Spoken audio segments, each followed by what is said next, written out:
Big drip Wize back 2 videos in 2 days. I'm Wize. I'm a visionary. This is amazing. This is what I envisioned for this channel. Wow, man, this is brilliant. But today I have to talk about two things: Liverpool versus Sunderland and Manchester City versus Fulham. And okay, I have to start with a rant, bro. I'm tired of long throws. Can we leave long throws in 2025, please? Every day it's the same shit. Oh, the ball went out of play. Let me go and get my towel so I can clean the ball and throw it to nobody. Brother, just throw the ball. Put the ball in the fucking play. Put the ball in play. Oh my, it was 10 seconds in. Trey Hume, he's grabbing a towel. Oh, let me clean the ball so I can throw it to nobody. Let me fake the Liverpool players. Just put the ball in the box. Oh my God. It's 20 minutes. It takes so long for people to throw a ball into play. This is why the Premier League, in my opinion, is getting really hard to watch. People are taking their time. Let me get the towel quickly. Get the towel. Mukiele, here's the towel. I brought the towel for you. Put the ball in play. But nevertheless, let me talk about the performances. And today wasn't the worst of performances. I'm looking at the foot mob right now and I'm seeing green galore on the Liverpool side. I'm even seeing one blue fan. It wasn't a bad day. But there's one thing I really have to talk about, and it's uninspiring football. There was a point in time in Liverpool, we were the team to watch. We had the most views in the league. It was Liverpool that people were tuning in to watch because we played exciting football. And today, whilst our performance wasn't bad, it was a very professional performance, first and second half, but it's uninspiring. There's no flair. I'm not smelling fire. I'm not sitting there getting excited. I'm sitting there just, if I wasn't a Liverpool fan, I don't think I'd tune into this. I don't think I would want to tune into this because I just don't find it too exciting to watch as a neutral. I'm not suicidal. If I didn't support Liverpool, I wouldn't watch this football because I don't see it as football. I see it as this is like 9-to-5 workers playing a charity match. They don't want to be there. No one wants to be there. It's sad. There's times where it's like, I hate, and I'm going to demonstrate. I hate when I see a player receive a ball and then immediately the goal is this way, but their body language is angled this way or is angled this way. I don't like seeing that. Why am I seeing that? I can understand we can't always go forward. Sometimes you've got to go around. Sometimes you've got to play it back. I completely understand that. Keep it alive. But I hate when someone's body language is, where's the cam? Hold on. I hate when someone's body language is angling away from the goal immediately from the offset without even looking forward. Even when there's space forward. I dislike seeing that so much. And I know Liverpool, I know our team, I know we have the capabilities. We have the technical prowess to play forward. I know we have the technical prowess to excite people. And in the 39th minute, I wrote it down here. We've got, it was Van Dijk got the ball, he played it to McAllister, who dropped deep. McAllister took it, he played it quickly into Gakpo. Gakpo one touch into Wirtz into Endo. Endo put a ball in the box. It was very good football. It was quick, it was efficient, it was nice to see. But I just don't think I see that enough from us. A lot of the time, I feel like we're just trying to keep it for keeping its sake. And I feel like it just gets to a point where it's like, brother, get the ball forward. Why does Van Dijk have this ball for so long? Why does Robertson have the ball for so long? Let's get the ball into our dangerous players. Let's get the ball into Wirtz. Let's get the ball into Gakpo. But I just don't feel like I see that enough. And that's why I'm happy to see players like Wirtz, to see players like Ekitike, and to see players like Gravenberch, who in my opinion have the drive, have the want to get forward, the want to progress the team. But I just don't think I see that today. I don't think I see that. And there was a point in time, even our performance, it gets to a point where it's like, physically, I feel like we just switch off sometimes. Even the 17th minute, I remember it was the keeper Roofs just quickly chipped it into, what's his name? Angulo. He just took it down, brother. It went over the midfield. The defense is just not there. Angulo takes it and he's running at us now. And I just think it's like, we're not switched on sometimes. And I just dislike that about our team, where it's like, our midfield and our defense at times can get disconnected, and it's not for the whole match. I'm not saying this is like a reoccurring issue, but it's like it happens, and it's when we concede quick goals, and that's really got to get sorted out. And that's a training ground issue, in my opinion, the disconnect between the midfield and the defense. But regardless, I do think this was a very professional performance. I'm looking at the foot mob now. I'm looking at it professional. Endo, unfortunate to go out with an injuries. Is what it is, man. We're getting a lot of injuries these days, but it's good to see Joe Gomez back, and Joe Gomez came back and he put in a very professional performance. I'm saying professional a lot today. My vocabulary is meaty, cuz. But Joe Gomez came in amazing. It's like the aura he brings, the professionalism he brings, the calm he brings. I love it, man. Another time, ball's in the air. It's flying towards him. It's windy. The ball's moving. Just ding, heads it into the keeper's arms. It's beautiful to see. It's beautiful to watch. And I'm happy to see the guy come back. I'm happy to see him come back. It's all very, very, very happy days for Joe Gomez. What else did I write down, blood? And then we've got Konate again. He got a nice cheeky 8.0 rating, and he deserves that every fucking rating. If anything, it should have been higher, because his battle with Bobby today, he won that battle. And he's doing his father proud. May he rest in peace. He's doing himself proud. And I really like to see this, because Konate is one of them players where it's like, I know his talent. Everyone knows his talent. Last season, he was on fire. Every game was beautiful. The Liverpool fans chant, Ibu, Ibu. Every time he wins the ball, it's beautiful to see. But it's like, he had a poor start to the season. But this is the thing with social media content. And this is what I hope I never become, where we become so reactionary. And we lose sight of what football really is and how up and down it can be. Because Konate started the season really badly, and people were saying, send him to Madrid, get him out of my sight. Oh, I don't want to see Konate anymore. And it's like, I just think people just want to say things. I just don't get it. I understand Konate started the season really bad, but he was he wasn't our best centre-back last season, but he was one of the best centre-backs in the world last season, and it's a reason why teams like Madrid were looking at him. He started the season poorly, for whatever reasons, and then as everyone's onto his back, everyone wants to become the first person to say a new big thing about a player. Oh, Konate's washed. Oh, Konate's not good enough. Konate's. Is that necessary? I think he started the season badly. He's picked it up big time since January. Second half of the season locked in. I'm very happy for the guy. And that's why I'm so happy he's proving people wrong. Because I remember even people I know personally were talking crazy about him, man.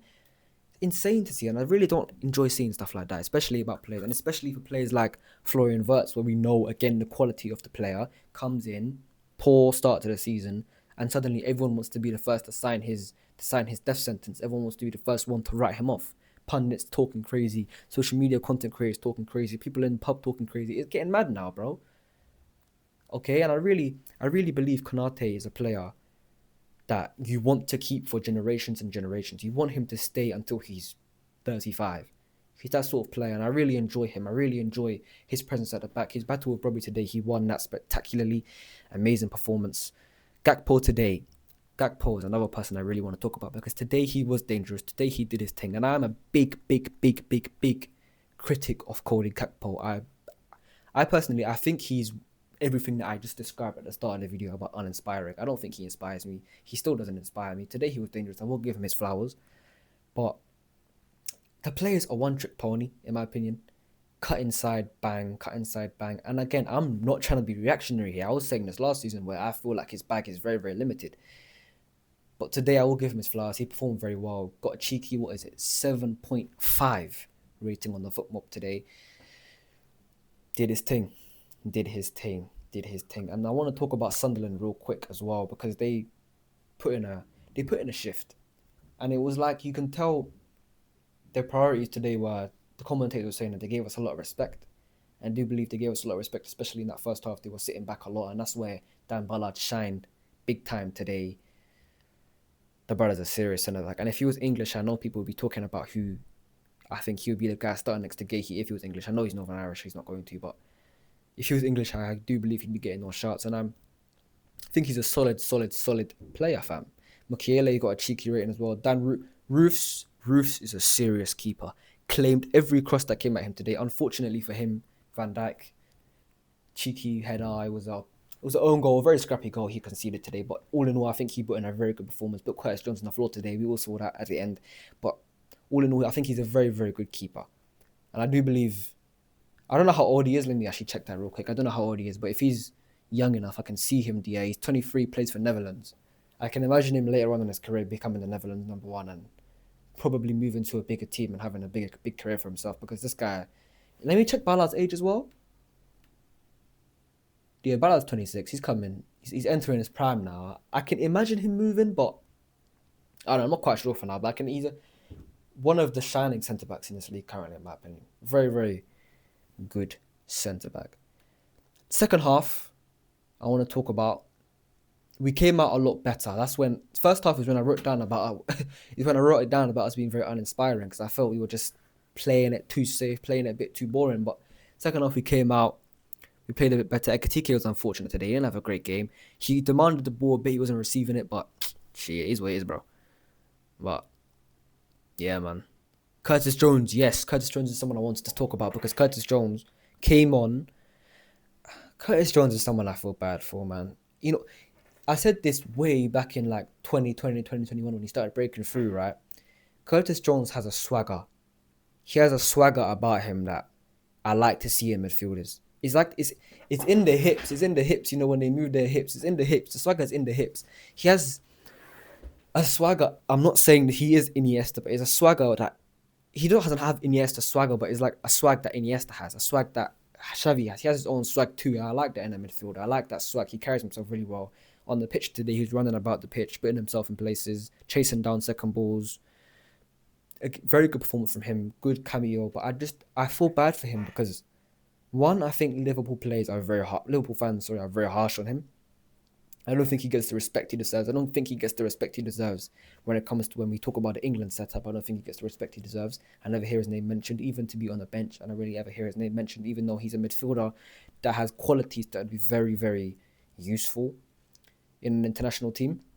When you're closing out a game is 80th minute, 75th minute, you just want someone to put their foot on the ball and keep things calm. Although I do believe he has some negative qualities, particularly when it comes to he takes a bit too much time on the ball. Sometimes he can dilly-dally and lose it in dangerous positions. But he's a midfielder that I've liked since he's been coming through.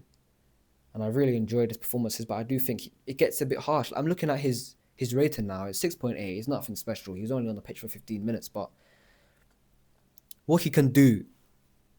what was I going to say?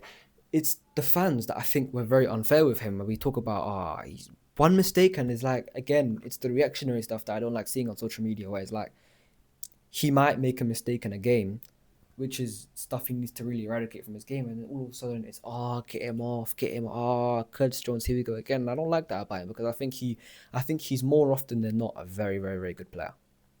A very, very, very good player. But that wraps up the Liverpool Sunderland game, but it's a good 3 points, a very, very good 3 points to go into a ground where I don't believe Sunderland have lost at home till now. Very, very, very good 3 points to pick up. A very good 3 points for Arne Slot to pick up, because we know the pressure that's on him. I'm not going to talk about what I believe about him. That's a video for another day, but that's 3 good points for him. That's 3 good points for the team. And I want to talk about Manchester City versus Fulham. The first half, I think, was one of the most commanding performances I've ever seen this season. Just straight domination, bruv. Fulham were getting fucked up, bro.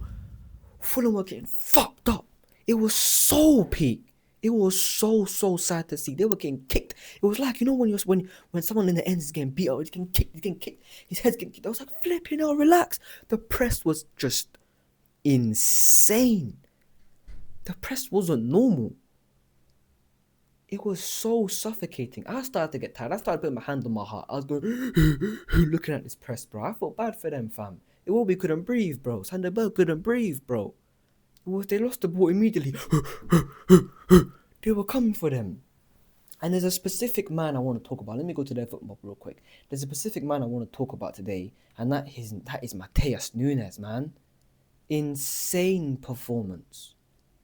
In fact, I'm looking at Fulham's the double pivot of Iwobi and Sanderberg, bro. 4.8 and 4.9. Them man are in the reds, fam. It's looking long for those guys. Because it's the press. It was dangerous. Even Bernd Leno playing at the back. Them man was shaky, fam. The press was insane today. And this unit that I'm seeing from Manchester City currently, seriously dangerous. But Mateus Nunes, he might be a better right back than me. Because what I saw today, and when you think of a midfielder moving to right back, you think, he's probably just going to like play in the midfield, but he's going to invert, he's going to go into the midfield, but he can do a right back's job. He's hugging the touchline. For Manchester City's second goal, the guy took it, received it from the back, drove out of it with passion, with explosiveness. He came out of the defence, pushed them up the pitch, then he puts it into Haaland's feet. Haaland swings it round, They push forward, Semenyo gets it, bang, goal. And I was looking at that, I sat back in my seat, I was thinking, feck. I was thinking, might look long for Arsenal, and I don't want to be one of those guys that suddenly is like, ooh, Arsenal are in trouble.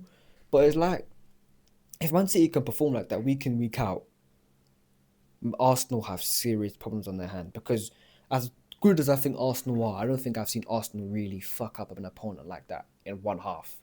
3 goals in one half, just take the mick. And just, blood. Mark Gahey as well. If I had this guy in my team, I'd be in your girls' DMs, fam. If I had this guy in my team, I'd be in your girls' DMs, because the composure, how happy he would make me. He'd make me feel calm. And I'm an erratic guy, bro. I'm a twitchy guy. I'm a glitchy person, fam. He makes me feel calm. The way he gets the ball out of the back, looks up, ping. Gets the ball, looks up, ping. Body. This positioning is amazing. He's fit into this team beautifully. And Rodri here, 6.6. He's the only person with a below 7 rating in this team on FootMob. I was thinking this in the Liverpool game, right? He looks, at times it looks like he's playing on 200 ping. At times it looks like he has 900 ping and he's lagging. But you can still see that element of quality. You can see that he's not at the races, but you can still see the element of quality, because it's like, there'll be times where it's like, okay, you could have dispatched that ball a bit quicker. You could have moved that ball a bit quicker, which is something you'd expect of a midfielder of his quality and a midfielder in his position. What's it called? You'd expect that of a Regista style midfielder to dispatch the ball a bit quicker, especially for a Ballon d'Or Regista. But you can still see the elements of quality creep in, man. I remember, where was it? What minute did I write down? But it was like, clips it into Nunes, again, into the box. It's like just a really beautiful ball into Mateus Nunes. But so you can still see the elements of quality, but you can still see the guy's lagging. He's still lagging behind. He's still catching up. Doing the ACL ain't easy, man. Doing the ACL ain't easy. Haaland breaking his goal drought. The guy, will I say he's back? I don't know. But his all-round game seems to have been improving a lot over the last 2 years. Again, his involvement in that second goal, dropping deep, switch, bing bang boom, bing bang bosh, should I say, sorry. But great goal, took it beautifully outside the box, finished, slotted it. What more can I say, man? Beautiful. And Foden, what I wrote here was, I wrote here specifically, and I quote, Foden shoots. The guy's too cute, just slap it.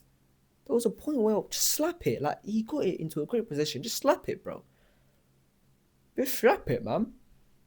But first half, from what I see, performed quite well. But yeah, man, looking at the league table now, let me just quickly run there, if I may. Manchester City sit 3 points behind Arsenal now with a game in hand. Arsenal going to Brentford. Will they win? Will they lose? I don't know. Are they away or home? They're away to Brentford tomorrow. They'll probably win. I'm going to be honest. They'll probably win and they'll go back to 6 points. But if they do lose or don't win tomorrow, I can really see the pressure dropping in. And for Arsenal, in my opinion, it's one of them ones now where it's like, if they don't win the league now, I don't know when I can confidently say they'll win the league if they don't win it this season. But I still do believe they'll win it this season. But anyway, this is another video wrapped up. How long is this video? Am I getting paid? I'm joking. I don't get paid anyway. It's 18 minutes, 43 seconds. This is another video of Wize. Stay wise, my peoples.